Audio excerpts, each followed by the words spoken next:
36 hours. The SCP Foundation's digital doomsday clock ticks down as Foundation researchers scramble to salvage the biological functionality of the entity known as SCP-1514-1b. These 36 hours are all the time they have left in the world, and once that time is up, the planet Earth will be bombarded with a shower of deadly orbital lasers from SCP-1514-2 satellites. It will be an apocalyptic XK class scenario, and it's now only 35 hours away. For those who aren't familiar with the way that the Foundation categorizes K-class scenarios or need to refresh their memory, XK class describes a scenario in which the human population of the planet is reduced to the point of no return. This could be because the destruction is so sudden and irreversible that no amount of preparation can mitigate it. With regards to the scenario that might occur due to the worst-case outcome of SCP-1514, the XK class label has been applied to indicate the grave nature of the threat it poses. Like the looming threat of nuclear Armageddon, a danger that SCP-1514 was in some ways conceived to combat, the fallout of the laser systems from the SCP-1514-2 satellites could even go a step beyond depopulation. The raw unleashed force of the lasers could break the planet at its foundations, resulting in the untimely explosion of the Earth itself. It almost goes without saying, but the SCP Foundation's model of a normal reality is one that includes our home planet's continued existence. Due to the high probability of an XK-class scenario occurring if the device and satellites are not secured, contained, and protected, SCP-1514 has been given the object class designation of KETER. Its composite parts add up to a whole that is on par with the fictional space station of the Death Star from the obscure 70s sci-fi fantasy movie called Blue Harvest. Just kidding, the movie's title is Star Wars, also known as Star Wars Episode 4: A New Hope, and it's anything but obscure. A smash hit, all-ages adventure that forever changed the face of the Hollywood blockbuster. Alongside Steven Spielberg's Jaws a couple years earlier, Star Wars has become a ubiquitous part of pop culture, even as the intellectual property was passed from its creator George Lucas into the grubby mouse hands of the Disney Corporation. But before these now famous movies blasted off into a franchise, it was a trilogy of films that was completed in the 1980s. During the first term of the Reagan administration, it was no secret that the novelty of Star Wars, along with its super high-tech spaceships and space stations, were what caused the United States Department of Defense to invoke its name when referring to the Strategic Defense Initiative. President Reagan announced the beginning of the Star Wars program on March 23, 1983, stating that the United States would soon be able to surpass the current pinnacle of military technology, intercontinental ballistic nuclear missiles. Being a man of the silver screen himself, former actor Ronald Reagan began a desperate journey to ensure that this secret service of the air could combat America's international squadron of enemies and prevent the impending murder in the air by studying new technology and weapons night unto night so that the American nation could be the winning team. But Ronald Reagan's hasty heart caused him to make the Star Wars program his million-dollar baby before any of the technology was verified, and naturally, accidents will happen. Oh, and by the way, SCP Explained would like to formally apologize for the amount of Ronald Reagan movie puns that were used in the previous section. Based on our understanding of the typical demographics of YouTube viewers, we're pretty sure that you never grew up on the classic films of Ronald Reagan. To most of you, he's probably just the wacky old president from the 80s, so if any of these references flew over your head, we understand. And speaking of flying over our heads, SCP-1514 was developed as an orbital satellite-based defense system that would rely on radio transmissions to direct the behavior of the spacecrafts. Though there were many failures during the Star Wars program's years of operation, it could almost be said that the speculative technologies that created SCP-1514 succeeded a bit too well. During the time it was active, the public details of the Strategic Defense Initiative showed an overly complex deterrent system that risked further escalation in an aggressive global arms race. Reagan's advocacy for it was met with harsh criticism, even prompting one senator to call Star Wars, quote, a fundamental assault on the concepts, alliances, and arms control agreements that have buttressed American security for several decades. And that senator's name was Joe Biden. Yes, that Joe Biden. In 1993, the Star Wars program was dissolved into the Missile Defense Agency. and the United States moved increasingly away from science fiction-inspired laser weaponry. SCP-1514 is an orphaned piece of technology from the Star Wars program, and also one that now falls under the jurisdiction of the SCP Foundation. During the brief window towards the tail of the 20th century that SCP-1514 was operational, it was referred to internally by the codename XYE, Xi. There were a series of bizarre malfunctions that resulted in its decommissioning, and the FBI became directly involved in the transfer of the unit to the Foundation's custody. Even since its discovery in a secure bunker that has since been abandoned by the United States government, SCP-1514's ground console, SCP-1514-1A, has been closely monitored for any signs of irregularity in its condition. SCP-1514-1A is a vaguely coffin-shaped steel device that is capable of sending extraterrestrial radio transmissions. It is outfitted with highly advanced life support systems that are meant to prolong the life of SCP-1514-1B, a seemingly organic life form that resides within the metallic confines of SCP-1514-1A. The health and status of SCP-1514-1B is conveyed to all observers through external displays, such as heart rate monitors and blood pressure valves. The entity itself is obscured by the opaque exterior of the container, and Foundation personnel are advised against any attempts to glimpse its true visage.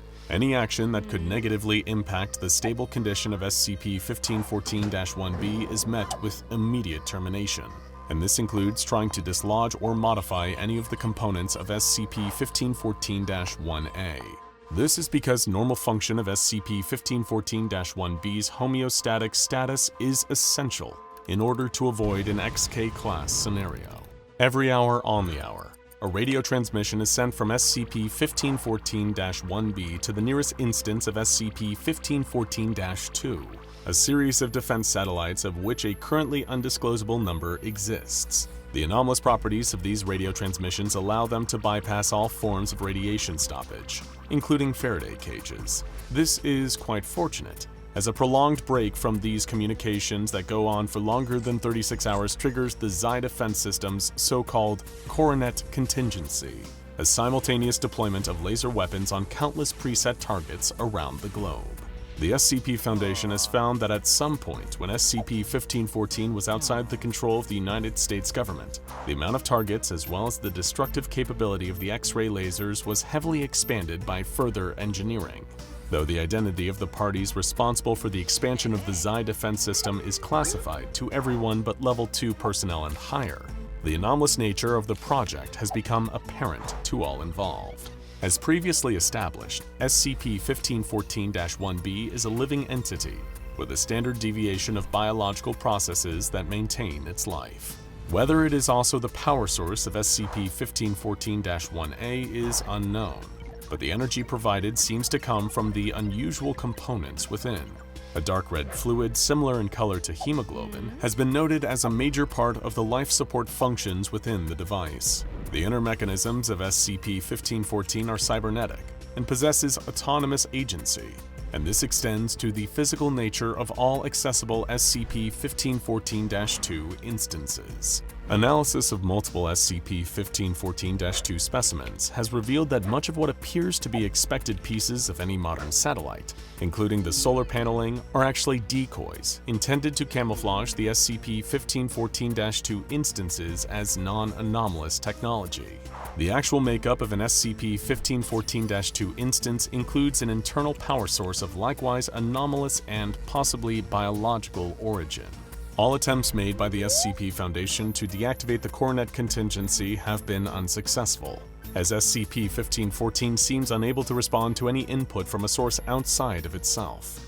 This is where calamity threatens to rear its ugly head. It has been several years since malfunctions have caused the Xi defense system to be taken out of commission, and now its internal components are at risk of contamination and failure. 35 hours. SCP-1514-1A fails to send its transmission to SCP-1514-2 for the first time since falling into Foundation custody. This is discovered by maintenance personnel and reported to the rest of the research team. Procedure 83 Onager begins. 34 hours. All Level 2 personnel who are assigned to SCP-1514 double-check the vital signs reported on the life support displays of SCP-1514-1A. Though the interface of the device is beyond comparison to most non-anomalous technology, it is determined that there are no malfunctions with the life support system itself. Additionally, the data being reported is accurate. SCP-1514-1B is suffering from a lapse in surface consciousness, effectively placing it in a coma. 33 hours. A request to investigate the internal components of SCP-1514-1A and possibly SCP-1514-1B is put forth to the higher-ups in the Foundation. Under normal circumstances, this would be a grievous violation of policy regarding SCP-1514, but desperate times call for desperate measures. The request remains pending as Procedure 83 Onager proceeds as planned. 32 hours. SCP-1514-1B remains completely unresponsive. It is still alive, but seemingly growing weaker by the hour. A thorough scan of security footage reveals that a glitch in the system occurred roughly an hour before the discovery of SCP-1514-1B's sudden condition.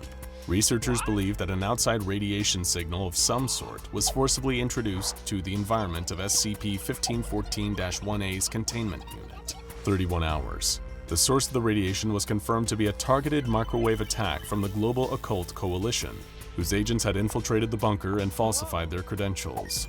Though this group of interest is known for taking a hardline stance towards terminating any anomaly they come across, the attempt on SCP-1514-1B's was wholly unexpected. 30 hours. All agents of the GOC still present within the bunker that houses SCP-1514-1A have been dealt with. Care was taken so that the security force did not cause any further damage to the structure during the skirmish. 3 different mobile task forces have been contacted in order to track down any remaining infiltrators. 28 hours. A specialized medical team who deal in treating anomalous former humans arrives at SCP-1514-1A's containment unit. The engineers are ready and willing to help them, but approval on the request to disassemble parts of SCP-1514-1A's external mechanisms is still pending. One crucial factor that prohibits tampering with SCP-1514 is the batractotoxin collars that are issued to all personnel, which activate remotely if any individual violates protocol. At the moment, these collars are still active. To act too hastily and without the approval of the higher-ups could result in the death of Foundation personnel. 25 hours. SCP-1514-1B's condition appears to be stable, though it has still been unable or maybe unwilling to send any transmission to any of the SCP-1514-2 instances. Approval for removing the outer components is still pending, though the timetable has been drastically reduced. After the close call with GOC forces and the pressure of waiting, several members of the research team are allowed to acquire sleep. Others remain awake, contacting key figures within the intelligence agencies of the United States government who might be able to aid in locating SCP-1514-2 instances. 18 hours. Both the medical team and the engineers received the direct approval of the O5 Council to provide internal care for SCP-1514-1B. An access point to the inside of SCP-1514-1A is carefully opened, with caution taken to avoid severing any of the liquid tubes that are part of the life support system. Telekinetic contact with SCP-1514-1B is attempted, but to no avail. 17 hours. Procedure 83 Onager is now fully underway. A series of robotic probes are launched from several sites across the Earth towards the approximate orbit of all known SCP-1514-2 instances. In the absence of any communication from SCP-1514-1B, the probes will have to perform the difficult task of dismantling the laser systems aboard each of the satellites. While in the past space shuttles containing Foundation personnel have attempted the same thing, there are aspects of SCP-1514-2 that make human intervention impossible. Namely, the empathetic field generated by each instance of SCP-1514-2 that causes most human beings who enter the interior to be sympathetic with SCP-1514-2 and have all other thoughts superseded by the instance's emotions.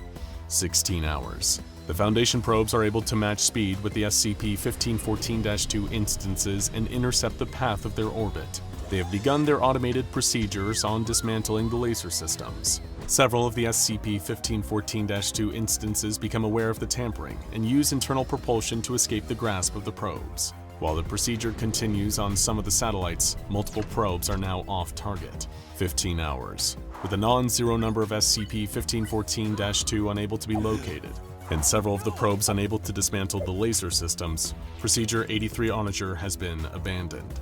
14 hours. Documents from the Star Wars program are declassified for the benefit of curing SCP-1514-1B of its comatose condition.